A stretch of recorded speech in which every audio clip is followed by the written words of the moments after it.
I making this video. Not feeling very well. Um, some issues come back, and then your C&P exam. If you have, some medical issues, and they have to do the disability part, it will hit you in the stomach. It's like a double punch. Um, it will hit you hard. Especially anything um, relating to muscular or spinal or the back. The manipulations, they will hit you hard.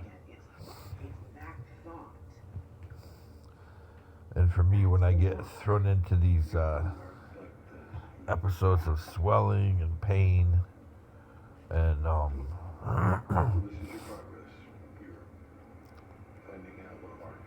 I mean the joint pain. It's not just joint pain; it goes to your bones. Your bones hurt. Um, but you have to reserve energy for your children and energy because you have a lot of bad people around you. It wears you down. And people that you should trust. There's they're employees of the state. You should be able to trust them. They should be good people. Employees of the VA. I mean, state as in government. Even law enforcement. These are people you're supposed to be able to trust. But there's not many people we can trust. There's generally two reactions. We have, I would say, a couple of allies, but they'd rather remain hidden. I mean, which is fine. And then we have some allies that are, we'll call them the forces from the other world, angels, saints, the holy dead, the Lord, Our Lady. But the carnal world, we have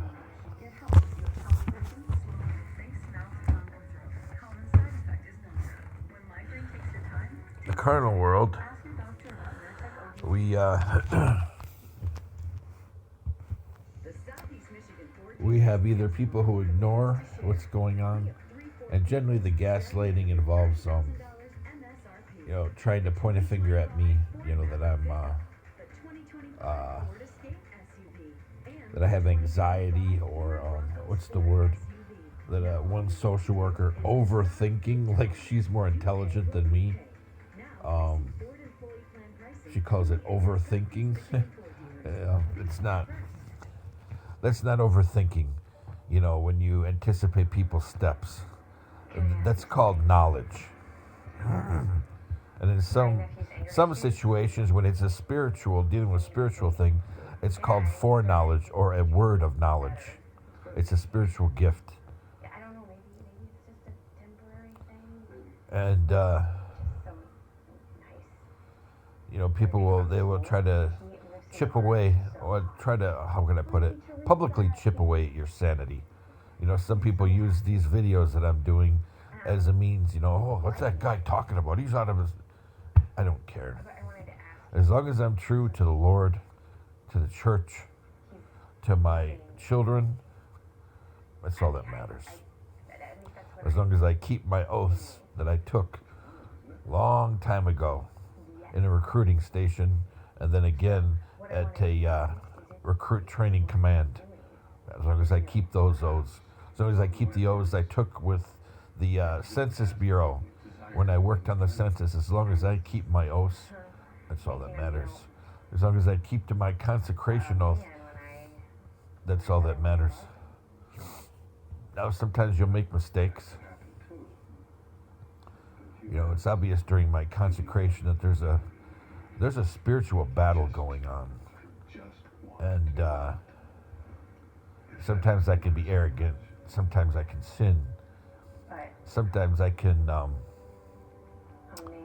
not spend as much time in prayer as I should. Or I can let infirmities, make me decrease, not end, but decrease the amounts of, specific prayers or prayer ropes or rosary I do a day. But there's a battle going on because there's a consecration going on. This isn't to the diaconate again or to the priesthood. This is a consecration of a soul. I consecrated my daughter, actually all three of my daughters. Only one is with me, but my other daughters went different directions. But I don't blame them as much as their mothers. I've been married more than once. Actually found out that one of my marriages never really happened because of typographic error, which the country had happened. They changed the law for non-residents anyway, so it made it really moot. But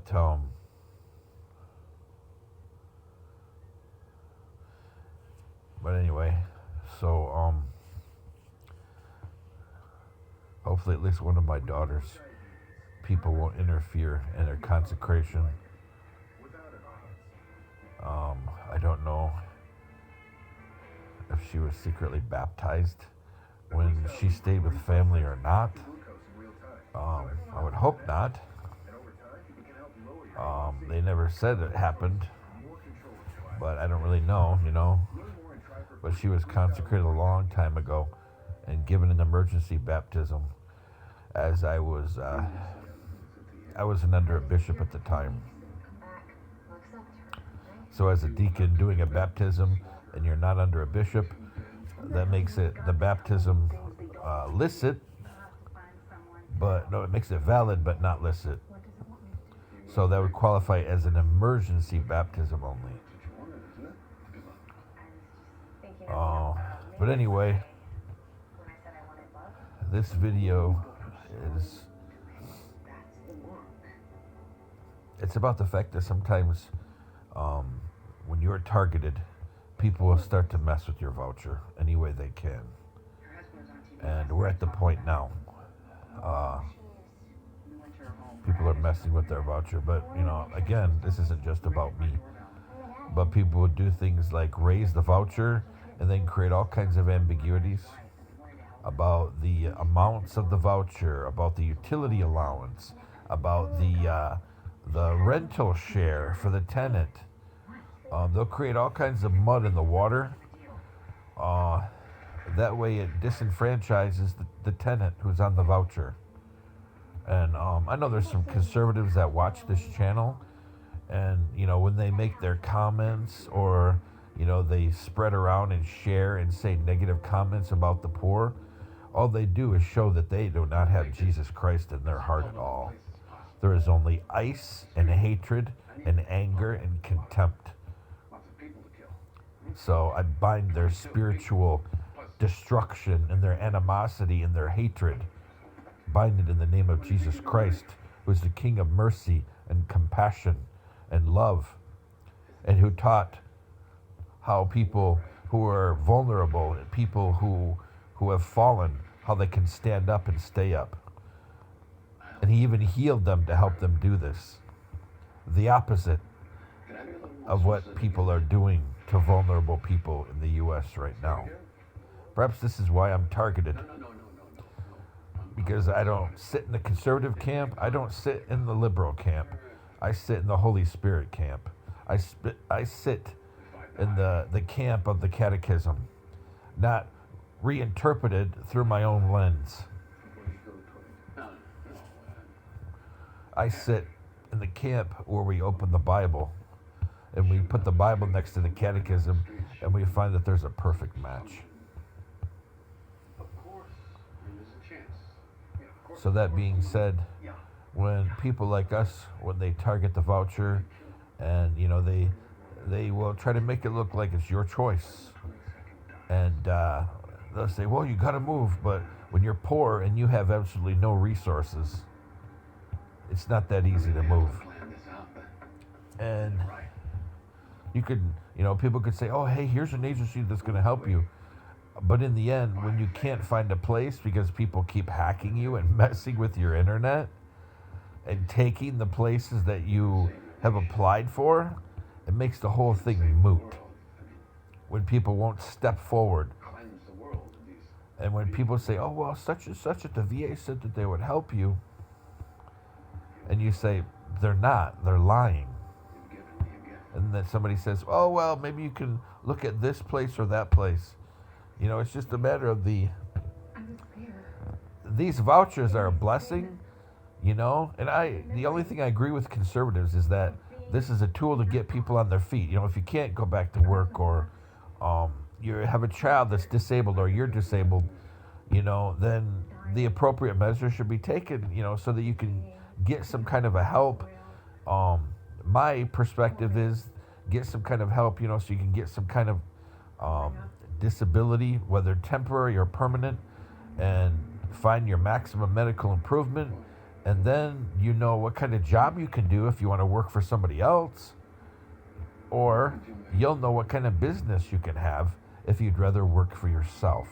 And what I see, people at multiple agencies in mid-Michigan, they're dismissing and gaslighting people in the medical establishment refuse to fill out paperwork for them.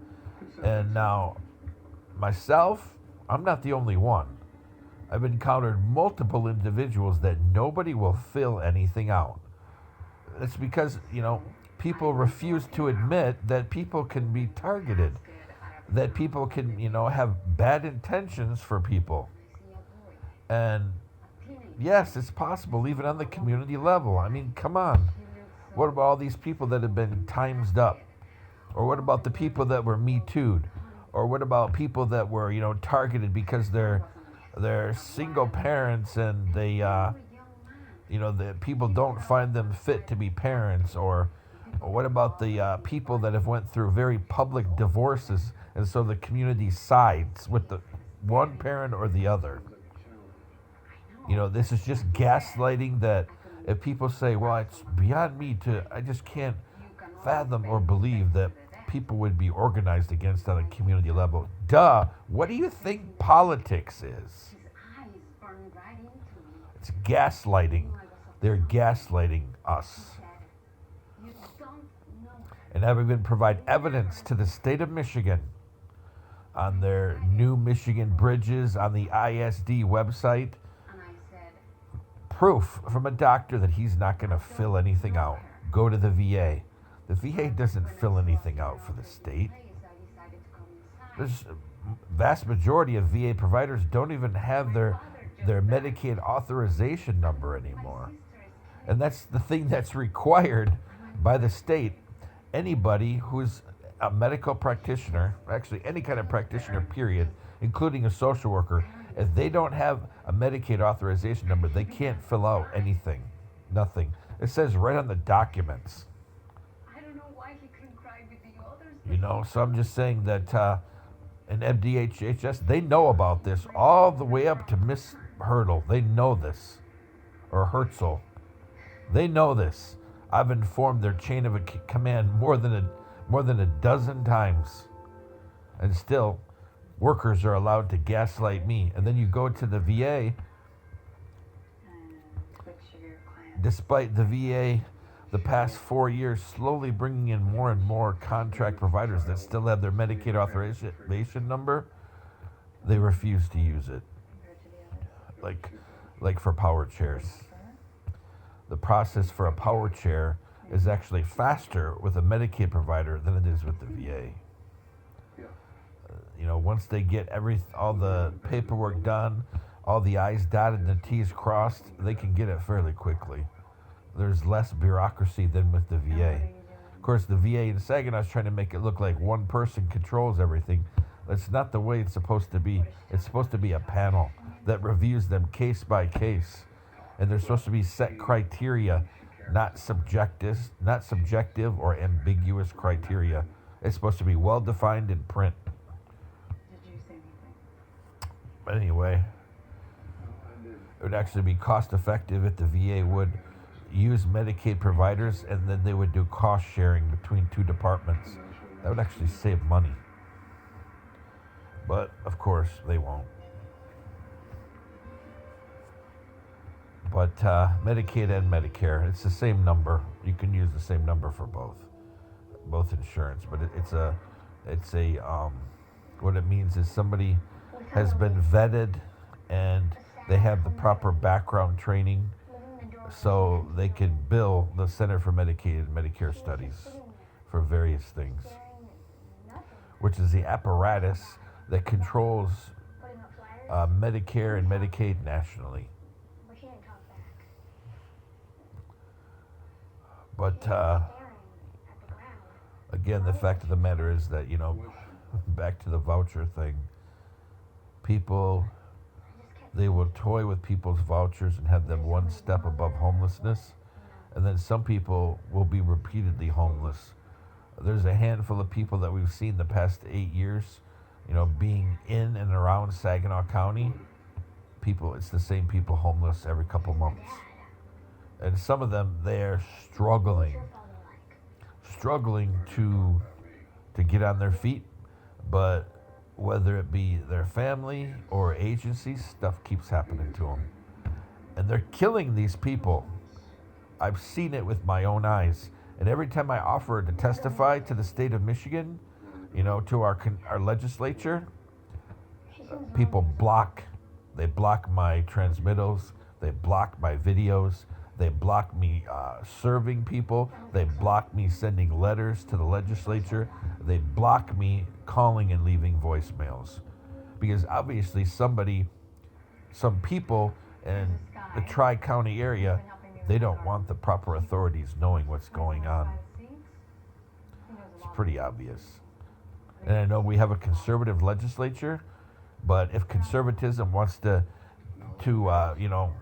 they want to spread their ideas and they want to, gain control over people, normal people, who are not brought into some movement or some ideology, then they're going to have to prove that their methodology actually helps people and is not derailing American families, not, alienating veterans, not, creating obstacles for parents to protect and to raise their children, and not creating obstacles for programs that are designed to help people get on their feet.